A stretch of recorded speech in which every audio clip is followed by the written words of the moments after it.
So this is the control panel with the display on the Worcester 4000. So if we just wake up the screen, we have a nice colour screen there.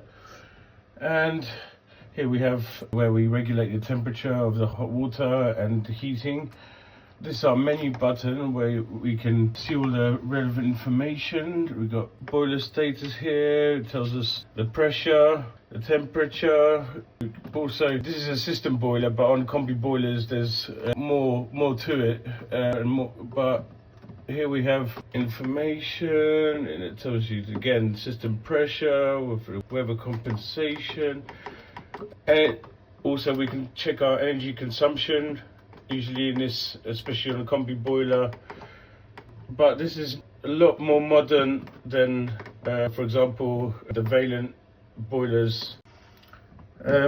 You also, another thing you have is settings menu, where you can have parental logs, stop kids messing around, display, but another thing you have here, which other boilers don't, you've got, as you can see, a very long list of different languages that you could set it to. Quite a few.